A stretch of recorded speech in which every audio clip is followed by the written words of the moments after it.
भजी, समोसा, कचोरी सुद्धा तुम्ही विसरून जाल एवढी ही भन्नाट आणि चविष्ट अशी रेसिपी बनवून तयार होते। तुम्हाला सुद्धा नेहमी नेहमी भजी, समोसा, वडापाव खाऊन जर कंटाळा आला असेल तर ही रेसिपी एकदा नक्की ट्राय करा। तर मंडळी नमस्कार, आज आपण अतिशय पौष्टिक आणि चविष्ट अशी रेसिपी बनवणार आहोत। तर चला लगेच आपण व्हिडिओला सुरुवात करूयात। तर आपल्याला या रेसिपीसाठी 2 बटाटे लागणार आहेत। तर हे बटाटे आपल्याला सगळ्यात आधी याच्यावरचं साल काढून घ्यायचं आहे। तर इथे मी या बटाट्यावरचं साल काढून घेत आहे। आता याचं साल काढल्यानंतर आपल्याला याला बारीक असं कट करून घ्यायचं आहे।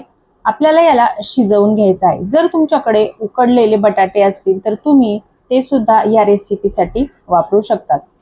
तर मी इथे दोन्ही पण बटाटे कट करून घेतलेले आहेत। आता आपल्याला याला 2 ते 3 पाण्याने चांगलं असं स्वच्छ धुवून घ्यायचं आहे आणि यातलं पाणी निथळून काढायचं आहे। आणि त्यानंतर आपल्याला इथे पाणी गरम करायला ठेवायचं आहे।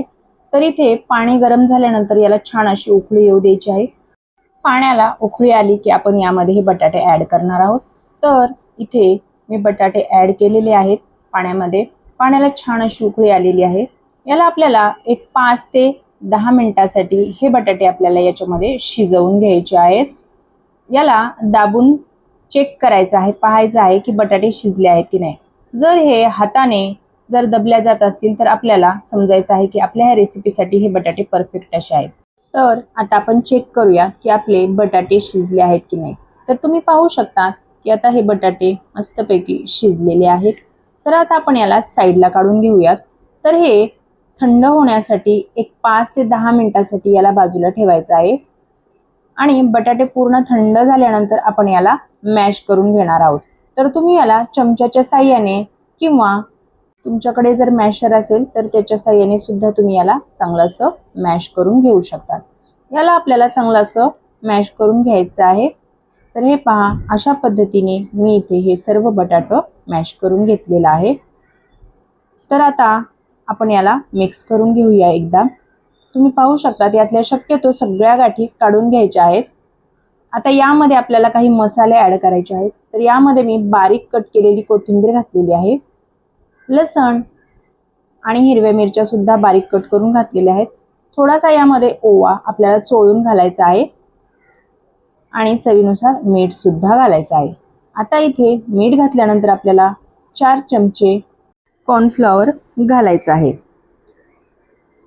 कॉर्नफ्लॉवर घातल्यानंतर आपल्याला याला चांगलं असं मिक्स करून घ्यायचं आहे। तर इथे मी 4 चमचे कॉर्नफ्लॉवर ऍड केलेला आहे। जर तुम्हाला थोडंसं अजून लागलंच तर तुम्ही ऍड करू शकतात, तरी सुद्धा चालेल। आता याला पाणी न घालता घट्ट असा याचा गोळा आपल्याला मळून घ्यायचा आहे। तर तुम्हाला वाटलंच तर थोडं एखादा चमचा घाला, पण शक्यतो यामध्ये पाणी नाही लागत। तर हे पहा, इथे मी अशा पद्धतीने याचा घट्ट असा गोळा मळून घेतलेला आहे। अगदी ज्या पद्धतीने आपण कणिक मळतो ना त्याच पद्धतीने, आणि याला लाटून घ्यायचं आहे। लाटल्यानंतर आपल्याला याला आकार देऊन घ्यायचा आहे। तर इथे आकार तुम्ही तुमच्या आवडीनुसार कुठलाही इथे आकार देऊ शकतात। तर इथे मी स्क्वेअर मध्ये याला कट करून घेत आहे। आपल्याला आवडेल त्या पद्धतीने तुम्ही याला आकार देऊ शकतात।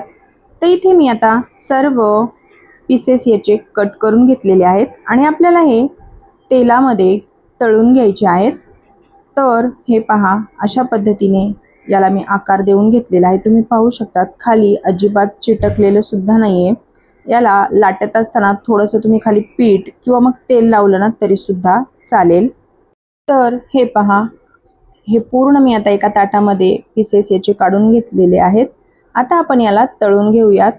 तर इथे मी तेल गरम करायला ठेवलेलं आहे। कमी गॅसवरती सुरुवातीला आपल्याला तेल गरम करायचं आहे।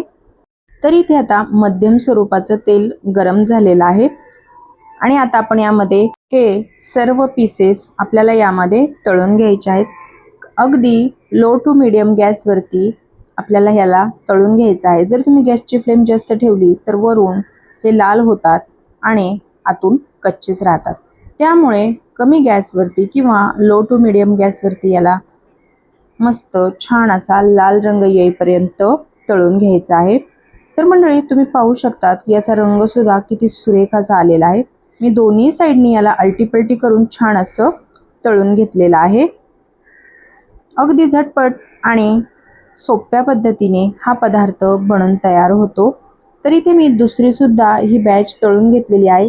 जर तुम्हाला याला स्टोअर करून जर ठेवायचं असेल तर हे तुम्ही अशा पद्धतीने बनवून फ्रीजमध्ये तळायच्या आधी स्टोअर करून ठेवू शकतात आणि जेव्हा तुम्हाला तळायचं असेल त्याच्या एक 10 मिनटं आधी याला बाहेर काढून ठेवायचं. त्यानंतर तुम्ही याला तळू शकतात.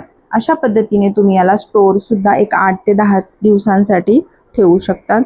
तर मंडळी, तयार झालेले आहे आपला अगदी इन्स्टंट आणि झटपट सोप्या पद्धतीने हा नाश्ता बनवून तयार होतो. तर तुम्ही हा मुलांच्या टिफिनसाठी किंवा मधल्या वेळेमध्ये सुद्धा खाण्यासाठी बनवू शकतात.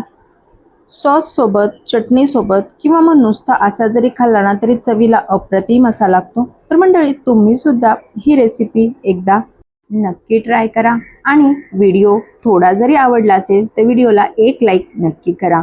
आणि तुम्ही जर चॅनलवरती नवीन असाल आणि अजूनही चॅनलला सबस्क्राईब केले नसेल तर सबस्क्राईब करून घ्या. आणि तुम्ही आपला हा व्हिडिओ जर फेसबुक पेजवरून पाहत असाल तर पेजला फॉलो नक्की करा.